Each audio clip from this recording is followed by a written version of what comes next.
Hey everyone. Um, I'm pretty nervous about doing something like this, but I'll give it a shot anyway. Um, I just thought I'd sort of share what happened to me last night because I think it's kind of interesting.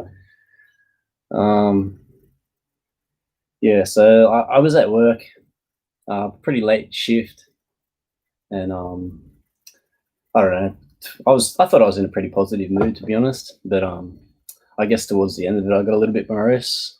Um, I can't really remember what I said, but like one of my work colleagues, friends, was saying, "Oh, like negativity is, like a waste of energy and stuff like that." And I was like, "Well, so is being overtly positive, because like there's always its downfall."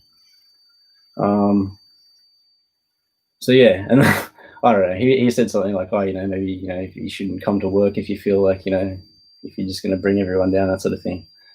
And it kind of really offended me because like I actually thought I was probably in a better state of mind than I have been in probably a long while, at least a year, really, in all honesty.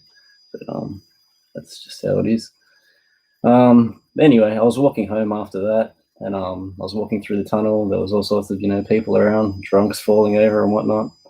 Um, and then I got through the end of the tunnel, and there was basically no one around. Everyone was gone.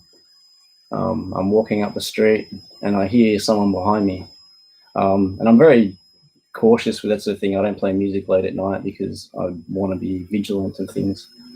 And so I turned around and like I just saw this guy like in a rail fucking outfit, like older guy.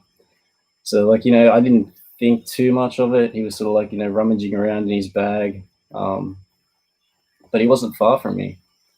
So like I generally try and keep distance from most people. So like I walked a little bit faster, and as I got round to the bend, um, he was still rummaging through his bag, and he's like, "Oh, hey, like, do you have a lighter?" And sometimes I do actually have a lighter in my bag, so I actually went to check, and I couldn't find one, so I was quite apologetic, and the guy starts making small talk with me, and I just go along with it. It was quite surreal. Um, but yeah, this guy was very intimidating in a very genteel sort of sense.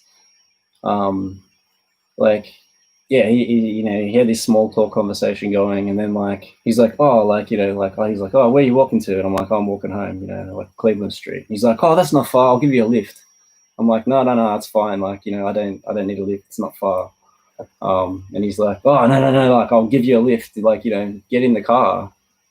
And like the way that he said it, like I've never felt intimidated. Like I've seen lots of like rape documentaries and serial killer documentaries where people fucking where women will like get in the car because they're scared. And like I've never understood that, because it's I you're putting yourself in a situation where you're even in closer proximity with this person, and it's harder for you to get out of it.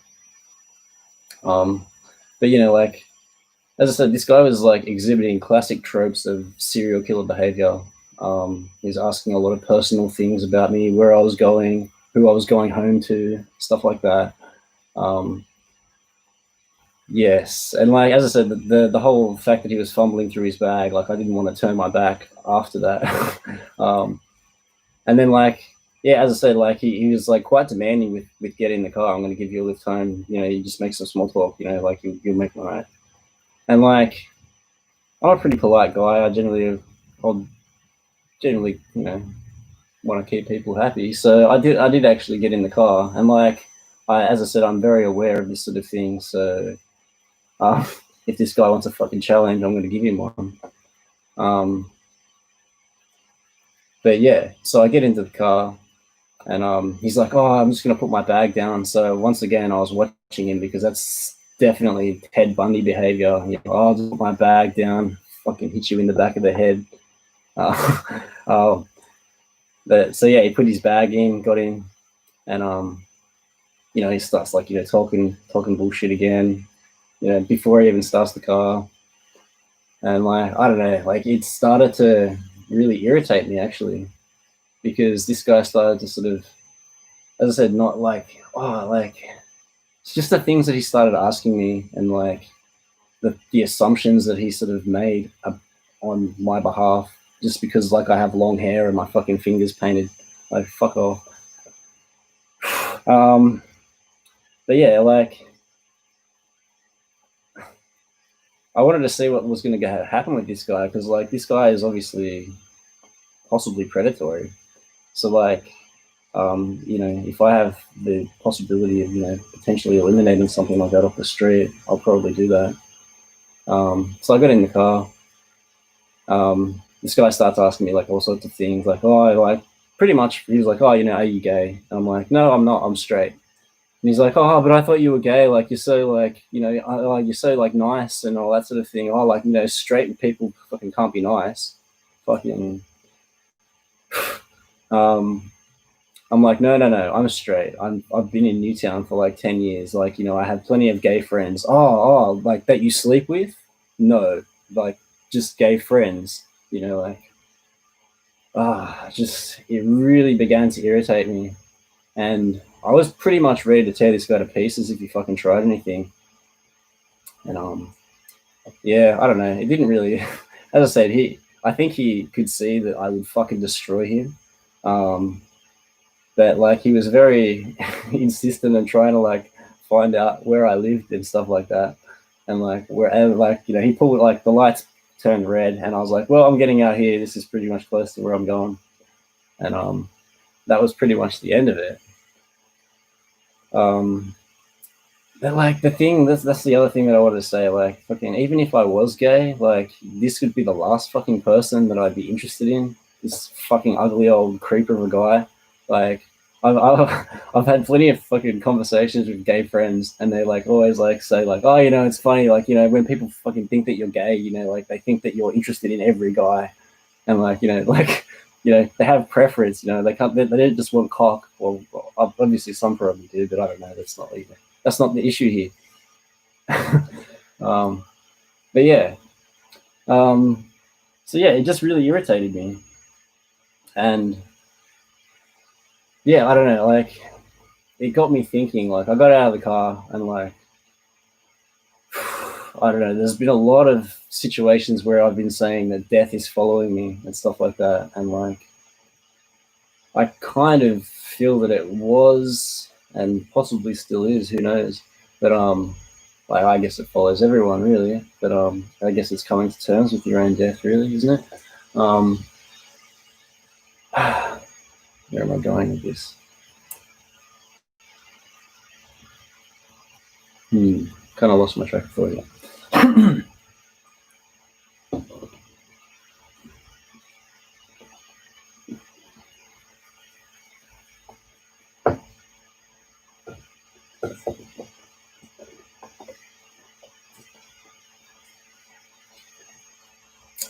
Yeah, but like okay, with the death thing and stuff like that. So like I was involved in this big fire at work, and it shook me in massive ways. Like I'm still feeling dizzy from that, and probably like the way that I was treating myself at the time as well, if I'm honest. But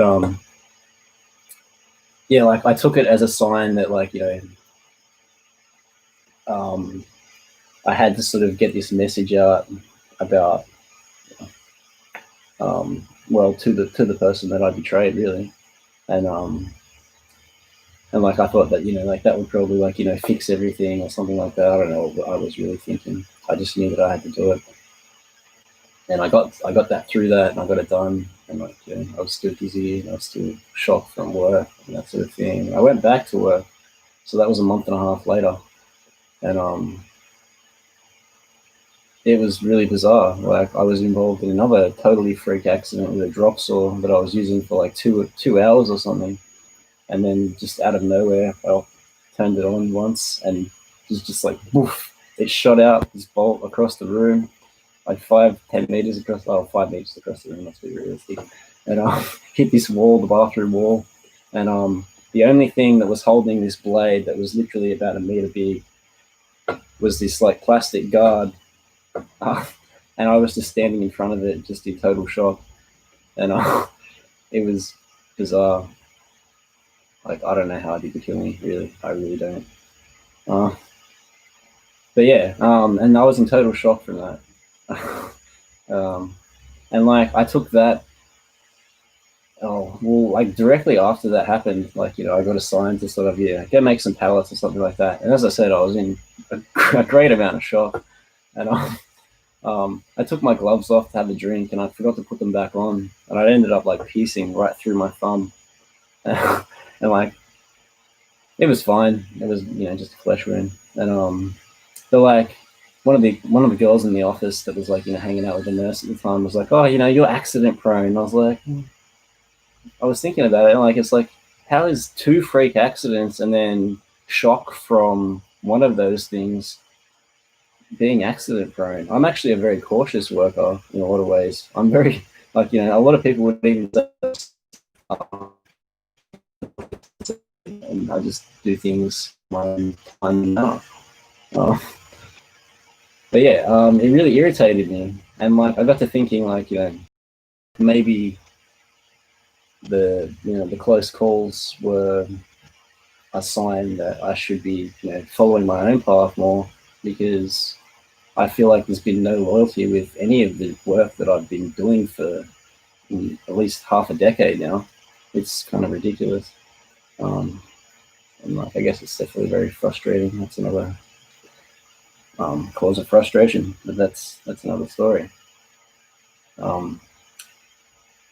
But yeah, I got home after this whole encounter, and I was pretty, I was pretty annoyed, I guess. And so like, even though it was late at night, I still sent a message to my friend that was like, telling me that I shouldn't come to work because I'm fucking being negative. And I was like, man, like I don't think that's your fucking place to tell me how I should fucking feel and what I should do with my energy. Like, I actually feel like I've got more energy than most people. I could probably run circles around fucking most people, really. Um, and yeah, like he was actually quite apologetic and very nice about it. And everything that he was saying was right. I'm not gonna lie in any way. Like negativity is definitely not something that you should like dwell on and hold in your life constantly. But it's definitely something to be realistic of. And yeah, I don't know. That's pretty much my 2 cents. I hope you've enjoyed this. I set up my nice little area for you guys. Got it all nice. If I turned it around, you'd probably be freaking out at all the mess. That's how it goes. The flea situation was also very interesting.